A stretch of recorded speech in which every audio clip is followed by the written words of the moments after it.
Bien, par la grâce de Dieu. Donc, vous venez de sortir votre premier album qui s'intitule Nalobo Koyatata. Pourtant, vous n'êtes pas toute nouvelle dans la scène musicale chrétienne congolaise. Donc, pouvez-vous vous présenter brièvement votre parcours depuis vos débuts jusqu'à la sortie de cet album? Merci pour la question. Je crois que tout au début, j'ai commencé à l'église protestante de la Gombe, CVFC. Et à partir de là, le frère Charles Mouaya est passé par là un jour et il m'a découvert. Et Dieu a fait grâce dans son album Témoignage. J'ai eu à participer dans cet album. Et ensuite, j'ai participé dans l'album Inch'Allah. Et puis, j'ai participé dans son dernier album, Allo Téléphone. Mais c'est dans l'album Allo Téléphone que Dieu s'est vraiment manifesté au travers de mon intervention. Et à partir de là, j'ai fait connaissance des autres personnes, de la sœur Marie Messam par exemple, et des autres personnes avec qui j'ai chanté. Après, j'ai chanté avec la sœur Marie et j'ai chanté avec la sœur Laure. J'ai chanté avec la petite Choisie. À quel niveau toutes ces participations vous ont été bénéfiques pour la réalisation de votre album? Merci beaucoup. À plusieurs niveaux, je dirais, ces personnes pour qui j'ai eu à faire du travail, ils ont aussi accepté de venir facilement pour m'aider. D'autres personnes sont venues pas parce que j'ai eu à chanter avec eux dans leurs albums, mais ils sont venus parce qu'ils ont vu comment j'ai travaillé avec d'autres personnes, comment j'étais pas exigeante, comment j'étais souple, simple. Cela m'a permis de travailler avec quelqu'un comme le frère Henri Papa, le frère Franck Moulaja. Ce sont des personnes qui sont venues sans condition aussi. Plus dans ce sens-là, ça m'a beaucoup rapporté. Et aussi, ça a permis que le chemin soit un peu frayé déjà, pour qu'aujourd'hui les gens acceptent mon album. Parce qu'ils ont déjà vu ce que Dieu a pu opérer dans leur vie par rapport à mes interventions dans d'autres albums. Et ils se sont dit que là où je suis en train de chanter seule, Dieu va encore faire de bonnes choses. Sœur Sandra, quelle est votre source d'inspiration? Merci pour la question. Je dirais premièrement, notre source d'inspiration, c'est le Saint-Esprit. Quand Jésus a dit qu'il était avantageux pour lui de s'en aller, il a dit, il est avantageux pour moi que je m'en aille, je vous enverrai le consolateur, l'ami fidèle. Moi je dis par rapport à ce passage, Jésus m'a envoyé un ami fidèle de tout le temps. Donc c'est à lui de m'inspirer. Ce que je dois faire, et plus loin dans la Bible, on dit, marchez selon l'esprit, vous n'accomplirez pas le désir de la chair. Pour dire que quelque part, Dieu nous recommande toujours d'avoir cet ami fidèle, le Saint-Esprit. Et moi, ma source d'inspiration, c'est le Saint-Esprit. Mais je dirais aussi, quand il m'inspire, pour matérialiser, parce que là, c'est de dedans. Il nous inspire de l'intérieur. Pour matérialiser, par exemple, ce lieu, quand je sens en moi quelque chose, je monte directement ici. C'est chez nous ici, je monte directement ici et je me mets à écrire, je me mets à composer. Mais souvent, ce sont des réalités de la vie qui me poussent à composer. Et des fois, quand je suis dans un moment d'adoration profonde, quand j'adore le Seigneur seul et les mélodies me remontent, ça me pousse à écrire et à enregistrer quelque part. Alors, est-ce que vous vous sentez appelé dans un ministère particulier? Merci pour la question. Je me sens vraiment appelée dans un ministère particulier. Bon, peut-être ça ne sera pas particulier, c'est quelque chose qui existe déjà, mais je sens que moi, Dieu m'a appelée dans ce ministère particulièrement. C'est dans l'adoration, conduire le peuple de Dieu dans l'adoration. Là, c'est ce que j'avais découvert depuis longtemps. Mais après, j'ai encore découvert qu'il y a un autre ministère auquel je suis appelée. C'est apporter de l'espoir au peuple de Dieu. Apporter de l'espoir au peuple de Dieu, donc donner des messages d'espoir. Je l'ai compris dans mon album Nalobo Koyatata. Ce qui m'a même poussé à donner ce titre, c'est par rapport à tous les thèmes que j'ai exploités dans mes chansons. C'est vrai que j'ai adoré le Seigneur, mais j'ai adoré le Seigneur tout en ayant l'espoir. L'espoir dans beaucoup de choses qu'il y a dans sa main. l'espoir en Dieu. J'ai adoré le Seigneur tout en ayant l'espoir. Alors je me dis, j'ai ce ministère d'adoration et surtout d'apporter l'espoir au peuple de Dieu, à toutes ces personnes qui sont désespérées. Donc, actuellement, vous êtes encore étudiante. Oui. Donc, comment parvenez-vous à concilier votre vie d'artiste et vos études? Ah bon, merci pour cette question. C'est ce que je suis en train de dire tous les jours. J'ai un enfant comme moi qui est intelligent, qui veut étudier, qui veut chanter. Moi, en tant que mère, je lui dirais, ma fille, fais un choix. Soit tu étudies, tu ne chantes pas. Soit tu chantes, tu n'étudies pas. Ça, c'est ce que je vais faire à mes enfants parce que ce que je suis en train de subir, c'est pas facile. Ce n'est pas du tout facile de combiner les deux. Par exemple, là, présentement, je suis en pleine session. Dimanche, je suis allée chanter jusque vers 1h.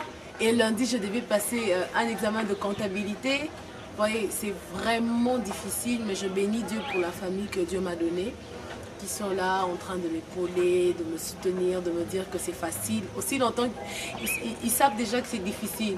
Alors je dis que c'est vraiment, vraiment difficile, mais devant Dieu, il n'y a pas d'impossible.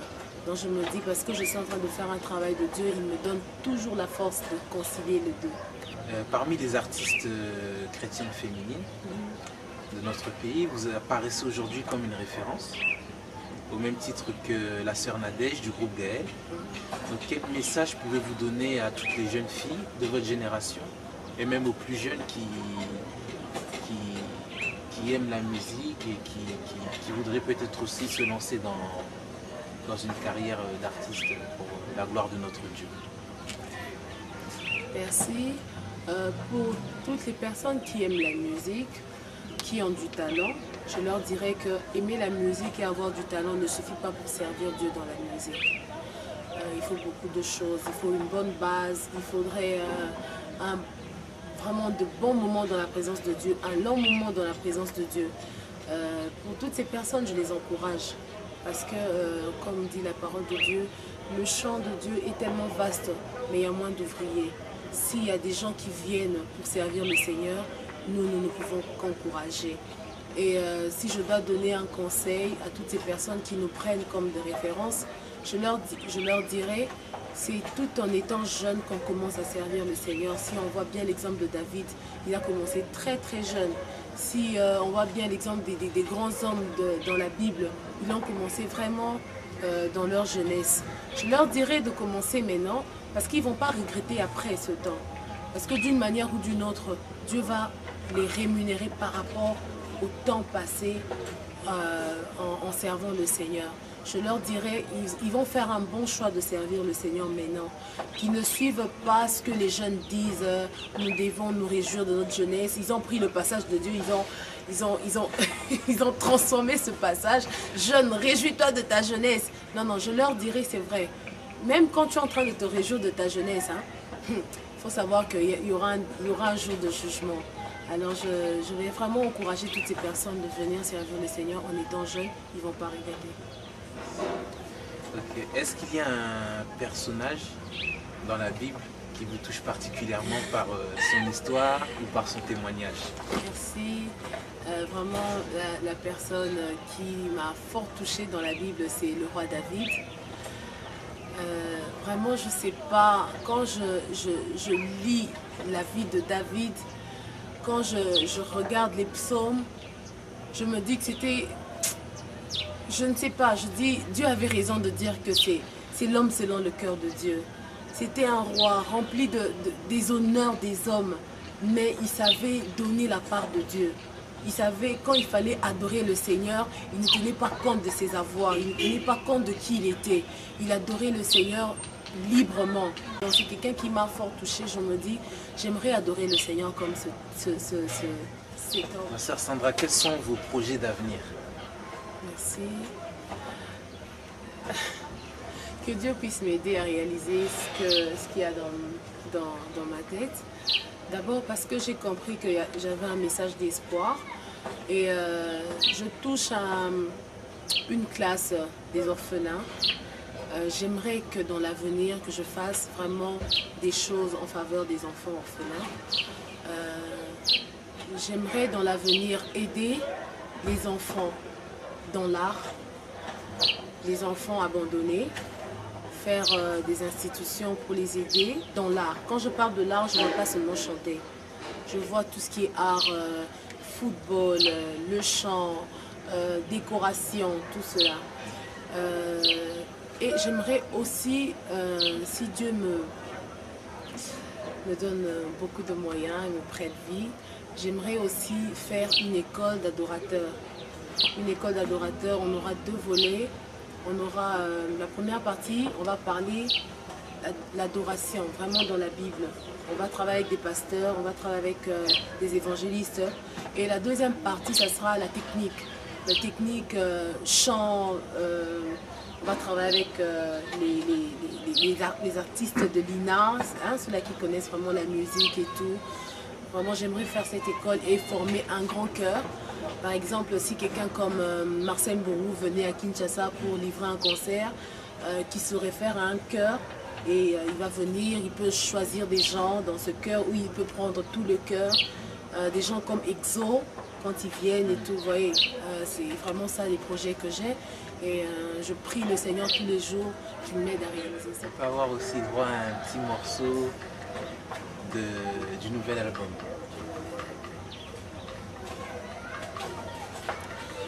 Bisika boyo balembi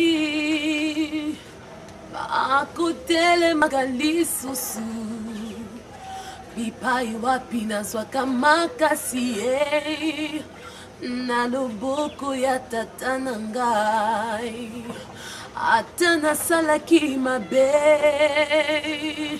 mokili ekolimbisaka te o ngolu na ngai ekuta se na loboko ya tata na loboko ya tata na ngai na loboko ya tata na ngai na loboko ya tata na ngai oma na loboko ya tata na ngai. Sœur Sandra, mot de la fin. Je bénis Dieu qui nous a donné le souffle de vie, qui a permis que ce jour soit possible et qui a permis que je puisse passer l'interview avec vous. Le mot de la fin, il n'y a pas de mot de la fin normalement, mais pour nous séparer, je dis que la paix et la grâce de Dieu nous soient accordées à toutes les personnes qui auront ce privilège de nous voir au travers des images, que par notre intervention, que Dieu puisse aussi agir dans vos vies, que Dieu puisse vous apporter la paix et la joie et que sa